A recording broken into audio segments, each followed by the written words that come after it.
स्वागत है आपका मेरे YouTube चैनल हंट पे। ओ मैं आया आज आप सभी के लिए GDS to MTS MP circle का पेपर 2024। तो हाँ दोस्तों, आज हम करेंगे इसका सॉल्यूशन एक सिरे से। तो 2024 के जितने भी पेपर थे एमपी सर्कल के, जो कि जीडीएस टू एमटीएस का था, आज हम का सॉल्यूशन करेंगे। और साथ ही अब बने रहिए मेरे YouTube चैनल पर, क्योंकि अब हम नई शुरुआत के साथ आज हम जीडीएस टू एमटीएस के सभी सर्कलों का पेपर का सॉल्यूशन भी करेंगे। हाँ तो दोस्तों, सबसे पहले क्वेश्चन नंबर 1 देखते हैं हम। ठीक है, क्वेश्चन नंबर 1। तो क्वेश्चन नंबर 1 क्या बोलता है, बैग के अंदर रखी डाक सामग्री के साथ लॉक किए गए डाक बैग को काउंटर पर ग्राहक को खालिस्तान प्रस्तुत करने पर सौंप दिया जाता है। तो ग्राहक को ऐसी कौन सी चीज़ जो काउंटर पर प्रस्तुत करने पर उन्हें जो प्रस्तुत करने पर उनकी जो वस्तु है उन्हें सौंपनी पड़ती है। ठीक है, तो हम इसको पहले इंग्लिश में पढ़ लेंगे। Locked with postal material kept in association with the bag. The sent postal bag is presented to the customer at the counter. Documentation is done when जब वो रखेगा या प्रस्तुत करेगा। तो मैं सबसे पहले इसमें आपको फोक मल्टीपल क्वेश्चन दूंगा, 4 क्वेश्चन दूंगा। 4 क्वेश्चन में से आपने बताना और मैं भी बताऊंगा। ठीक है, तो सबसे पहले हमारा क्वेश्चन आ जाता है, हमारा क्वेश्चन है। ठीक है, तो सबसे पहले हमारा आ जाता है आ नंबर पर, आप देख रहे हैं कूट शब्द। बा में है एक बार इस्तेमाल होने वाला पासपोर्ट, सा है आधार कार्ड और दा है डिलीवरी टिकट। तो आप बताएं, पहले आपके लिए समय दिया। ठीक है, तो इस प्रश्न क्वेश्चन 1 का सही उत्तर होगा डिलीवरी टिकट। क्या होगा? डिलीवरी टिकट, है ना। तो इसका सही आंसर होगा डिलीवरी टिकट, जो कि ग्राहक को डिलीवरी टिकट प्रस्तुत करने पर सौंप दिया जाता है। ठीक है, तो याद रखिएगा आपने, है ना, क्योंकि अपने जीडीएस टू एमटीएस का तैयारी कर रहा है, तो इसलिए आपको ये सब चीज़ बारीकी से याद रखना पड़ेगा। ठीक है, तो चलते हैं नेक्स्ट क्वेश्चन पर। हाँ, तो नेक्स्ट क्वेश्चन है क्वेश्चन 2। सेवा डाक टिकटों का उपयोग करने के लिए अधिकृत सरकारी अधिकारियों द्वारा पोस्ट किए गए आधिकारिक डाक के लिए आवश्यक उपशीर्षक क्या है ना। सेवा डाक टिकटों का उपयोग करने के लिए अधिकृत सरकारी अधिकारियों द्वारा पोस्ट किए गए आधिकारिक डाक के लिए आवश्यक उपशीर्षक क्या है। ठीक है, तो मैं इसका इंग्लिश भी पढ़ दूंगा। Government officially authorized to use service postage stamps. What is the required substyle for official mail posted by? ठीक है, तो देखो, जो भी सरकारी अधिकारी जो डाक को पोस्ट करते हैं, तो उसका जो आवश्यक शीर्षक क्या होना चाहिए। तो यहाँ 4 मल्टीपल क्वेश्चन है, तो आप उस मल्टीपल क्वेश्चन पे देखें। ठीक है, तो प्रथम क्वेश्चन से आपका उसका जो टिक मार्क है वो है प्राथमिकता मेल। आप है बा है केवल सरकारी अधिकारियों द्वारा खोला जाना चाहिए, सा है गोपनीय डाक और दा है भारत सरकार की सेवा। तो आप अपना कमेंट में अपना उत्तर का जवाब दीजिए, मैं भी अपना उत्तर दूंगा बाकी आपके बाद, तो आप मेल कर लीजिएगा आपका उत्तर बाद में। ठीक है,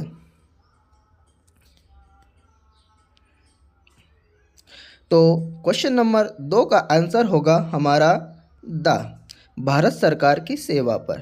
ठीक है, भारत सरकार की सेवा पर।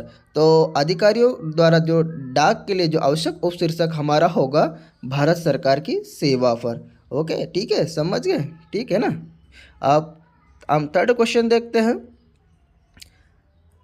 अंतर्देशीय डाक द्वारा कितने मूल्य के सोने के सिक्के या बुलियन को निषिद्ध वस्तु माना जाता है।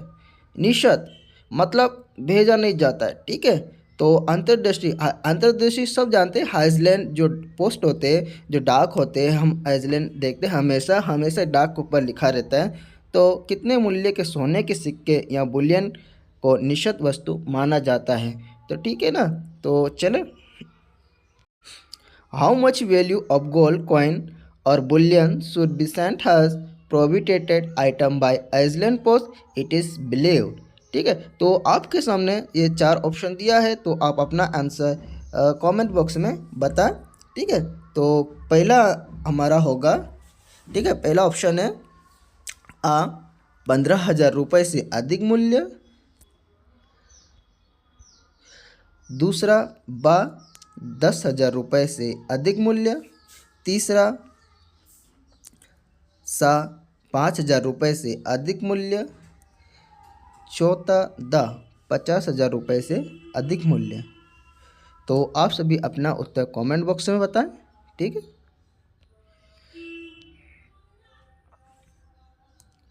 तो हमारा तीसरा का सही उत्तर है बा 10,000 रुपये से अधिक मूल्य। तो 10,000 रुपये से अधिक मूल्य के सोने की सिक्की या बुलियन को निषिद्ध माना जाता है। तो आपने समझ लिया होगा कि 10,000 रुपये से अधिक जो मूल्य के जो सोने के सिक्के या बुलियन को निषिद्ध वस्तु माना जाता है, ठीक है ना। तो हम चलते हैं नेक्स्ट क्वेश्चन पर। क्वेश्चन नंबर 4 है, किन इलाकों में कोका की पत्ती और बाग से बनी वस्तुओं को अंतर्दृष्टि डाक के माध्यम से प्रेषित करना प्रतिबंध है।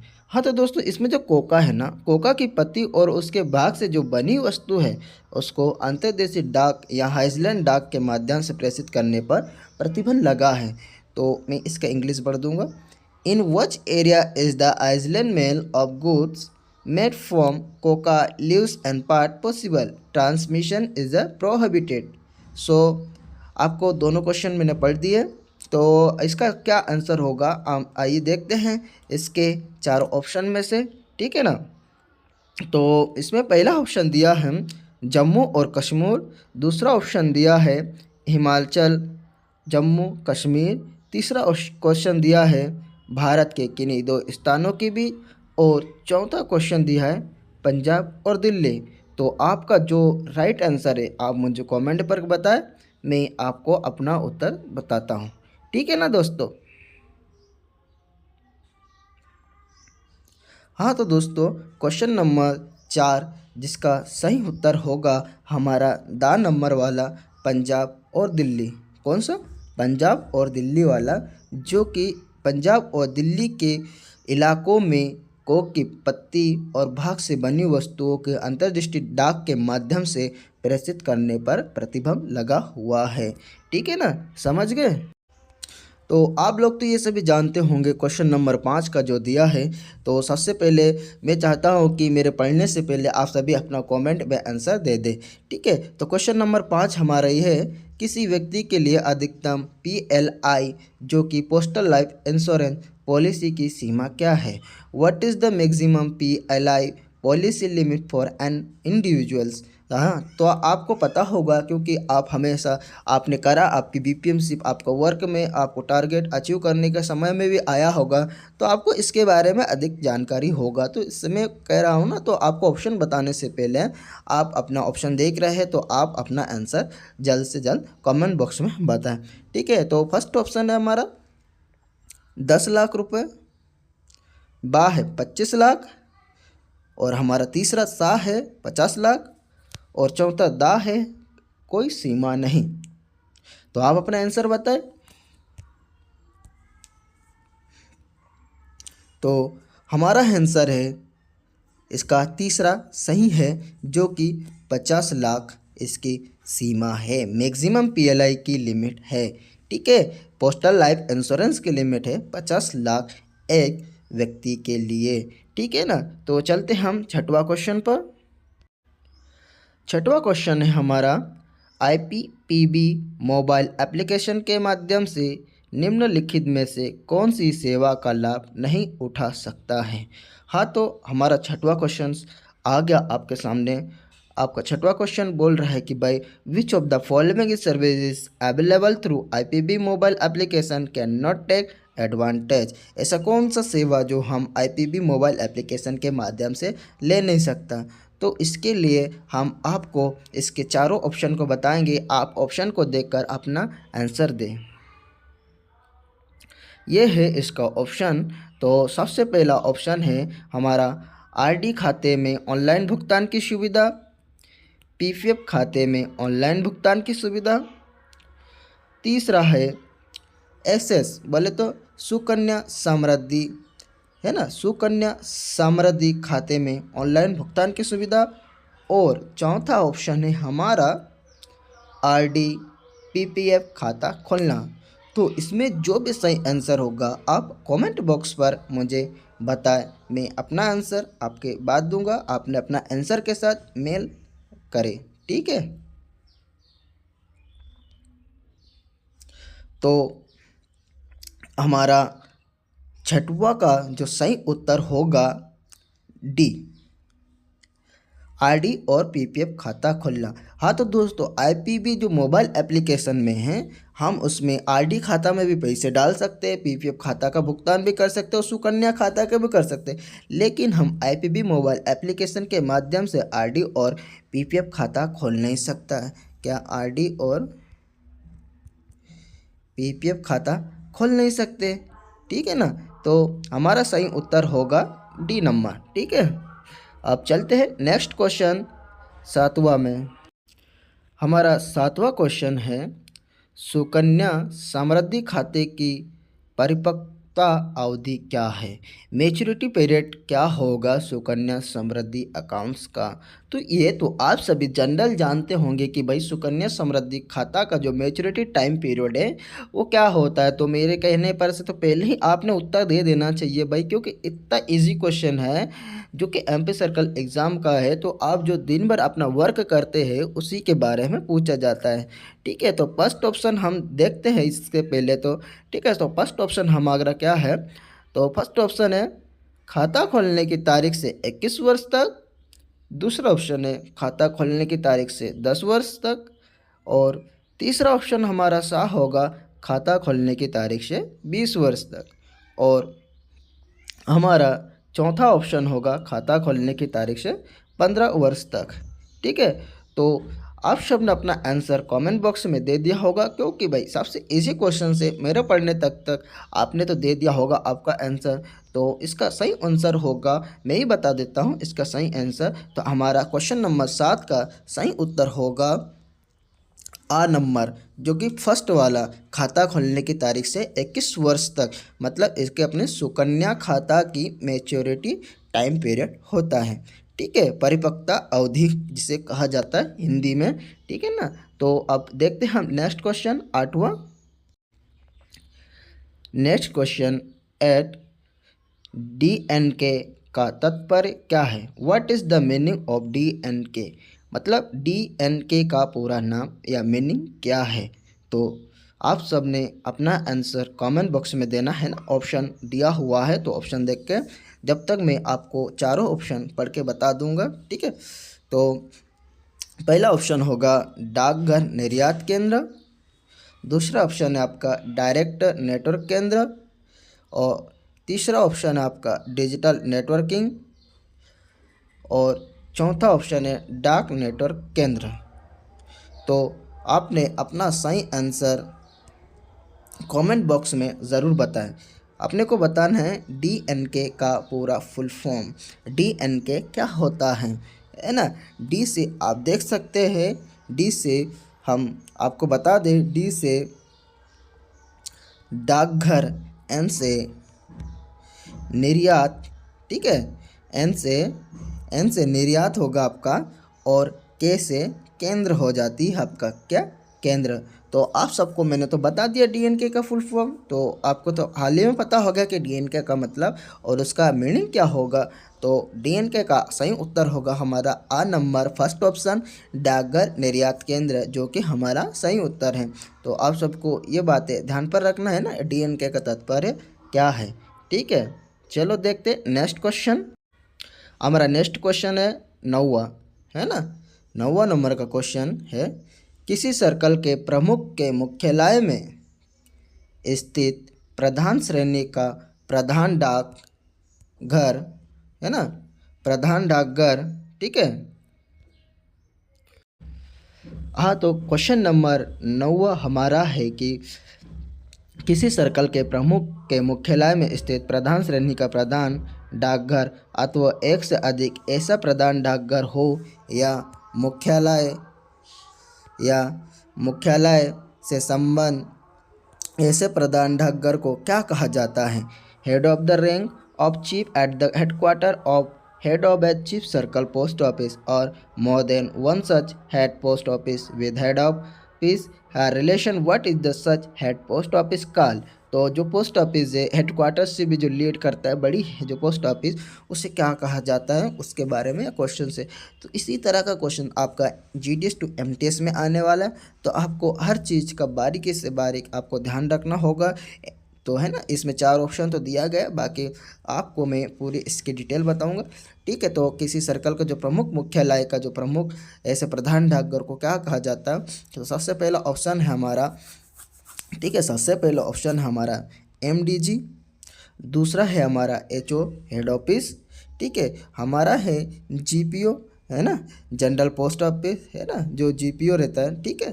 तो फिर इसके बाद है आरएसएस, है ना, आरएसएस, ये हमारा ये 4 ऑप्शन आपके पास, ठीक है। तो इन चारों ऑप्शन में आपका जो सही आंसर होगा आप मुझे कमेंट बॉक्स में बताएं, जब तक मैं आपका आंसर आपको लास्ट में बताऊंगा, ठीक है। हाय दोस्तों, तो अभी तक आपने अपना आंसर दे दिया होगा कि 9वां क्वेश्चन का सही आंसर क्या होगा। मैंने क्यों कहा था आपको कि आपने कमेंट बॉक्स में अपना आंसर दे। तो मैं सबसे पहले आंसर देने से पहले आप सभी को एक बात बता दूंगा कि एमडीजी क्या होता है।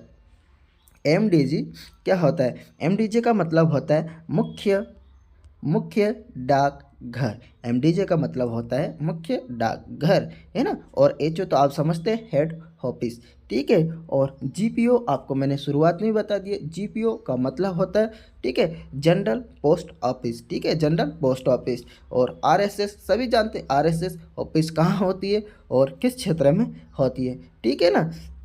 रेलवे सर्विस मेल जो ऑपरेशन रहता है वहाँ पर आरएसएस की हद से ज़्यादा होती है, ठीक है। तो मैं सबसे आपको बताना चाहता हूँ कि आपका सही आंसर क्या होगा।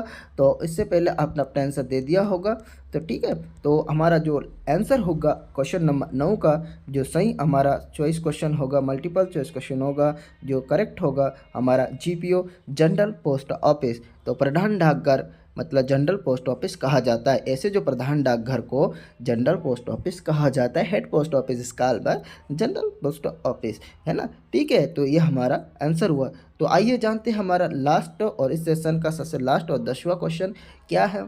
तो आइए उसके बारे में जानते हैं। आई होप अभी तक आपने जितना पढ़ा होगा आपको समझ में आया होगा, ठीक है। तो चलती है लास्ट क्वेश्चन देखते हैं। हाय, 10वां क्वेश्चन आपका है, लेबल बंडल के शीर्ष पर बंधे लेबल को कहा जाता है, ठीक है। जो लेबल बंडल के शीर्ष पर बंधे लेबल को कहा जाता है, क्या कहा जाता है, इसके बारे में आपने सही आंसर देना। The bundle at the top of the label bundle is called the label, is called the label. So what is the right answer in this 4 option, ठीक है। तो इसमें 4 ऑप्शन में से आपका सही आंसर क्या होगा। तो हमारा पहला ऑप्शन दिया रहता है लेबल, दूसरा ऑप्शन दिया जाता है हमारा स्टेशन लेबल, तीसरा ऑप्शन हमारा है बंडल लेबल, और चौथा ऑप्शन है हमारा चेक स्लिप, चेक स्लिप। तो आपका इसमें से जो भी सही आंसर है आप मुझे कमेंट बॉक्स में बताएं, और मैं आपको अपना 10वां आंसर आपके कमेंट बॉक्स में आने के बाद आपको बताता हूं, ठीक है।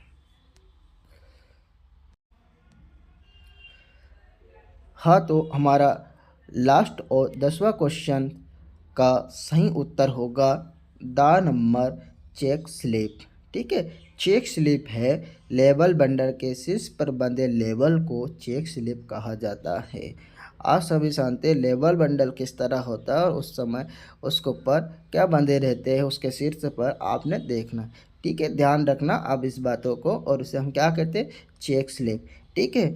तो अंत में मैं यही कहूँगा कि यदि आपको वीडियो अच्छा लगा तो आपने वीडियो को लाइक करना, सब्सक्राइब करना चैनल को, और साथ में शेयर भी करना, ताकि हद से हद और हमारे जीडीएस भाई जुड़े और ज़्यादा से ज़्यादा जुड़े, ताकि वे भी जीडीएस टू एमटीएस की पढ़ाई कर रहे हो, भले एमपी सर्कल से या अन्य सर्कल से। भाई एमपी सर्कल का तो पढ़ा रहा हूँ मैं, इसके बाद आपको अन्य सर्कल का भी क्वेश्चंस आ सकता है, उसको भी मैं पढ़ाऊँगा, ठीक है। तो बनते रहिए मेरे यूट्यूब चैनल पर हंट पे।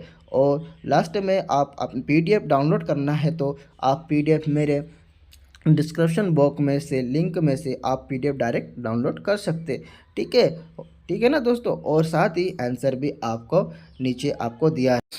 आई होप आपको मेरा यूट्यूब चैनल अच्छा लगा होगा। यदि वीडियो अच्छा लगा तो चैनल को लाइक करें, शेयर करें और सब्सक्राइब करें, ताकि और मैं अच्छा से अच्छा वीडियो आपके लिए ला सकूं GDS2 MTS का। तो हमारा ये फर्स्ट सेशन था और हमारा GDS2 MTS का पूरा पेपर आपका बाकी है, तो आप मेरे साथ बने रहिए। Thank you so much.